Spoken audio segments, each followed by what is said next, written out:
sort of a quizzical look on your face, I think, when the seed came up. Just what was your initial reaction? Yeah, well, I mean, you never know. And so it was, I had been saying 5 to 8. Everybody that would ask what seed I thought we would be was kind of 5 to 8, but really thinking probably more in the 6-7 range. So, not completely out of the realm of what we thought, but certainly probably a little bit lower than what the expectation was, based on just, I thought, resume and what we had done and looking at as many metrics as we could look at. I think we thought maybe 6 or 7, but either way you're in, and you're going to have to go play, and you're going to play really good teams and quality competition. So if you play well, you got a chance to win. If you don't, you're probably going to end your season. You guys obviously had a week off from Kansas City till today.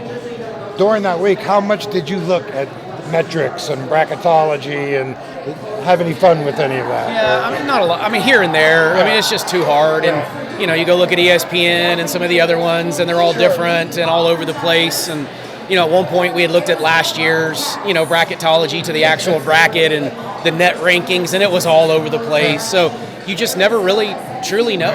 There is just no way. But never did I see, we were never playing Princeton in any of them. Very rarely did it have us going to Iowa City. So again, you just don't know, and you just really just kind of wait with anticipation, and we find out like everybody else does. What does the health of the team look like right now? You mentioned having some time off to kind of recover and work on fundamentals, things like that. Yeah, healthier than we were 10 days ago, so that's the good news. But that's what it does allow you to do. We got to take some days off and do some skill workouts that were non-contact to get some kids back. So, barring injury between now and whenever we play, we should be at full strength and fully healthy. Team's reaction to the challenge that you're going to face when they immediately saw the draw? I think they were fine. They were just excited to see their names, which they should be, and it's always an honor to be in the tournament, and especially when you're an at-large team, in particular. So, yeah, I mean, we're in, and like I said, you're going to play good teams, quality competition regardless. Don't know a ton about Princeton, haven't played them, ever in my tenure, anywhere I've been, but I know they have a fantastic program, and so you got to go get the first before you worry about the next one anyway, but we'll go put our full attention on Princeton. How long does this night last for you now?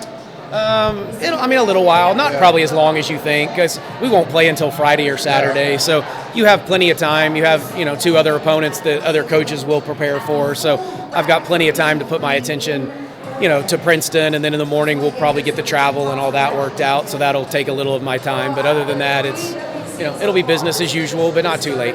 Do you like to have assistants, right? Yeah, I know. You got plenty of people around you to help do all of that stuff. Yeah.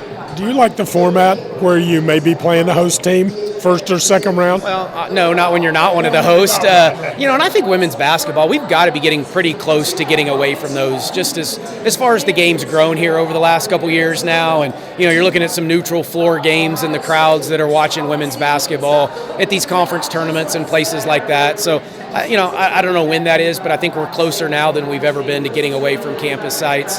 And really playing neutral, which it probably should be in the big picture.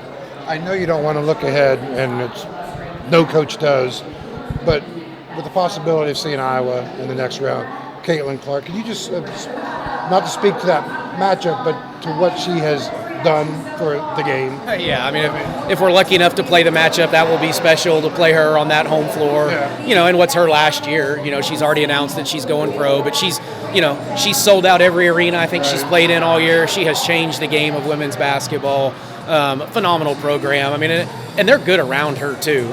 She is special as it gets, but they're really, really good around her. So, again, we got plenty of work to do before that. But that would be a pretty special moment for us and our team that we would probably remember for a long time. How do you prepare for your conference, a region? I mean, not aside from Iowa, you also got LSU in there. You also have Kansas State, who you played a couple times in really competitive games. So how do you prepare for a region as a whole that is just so talented and competitive? Yeah, I mean, you really don't have to worry about the rest of the region yet. You kind of worry about your little quadrant.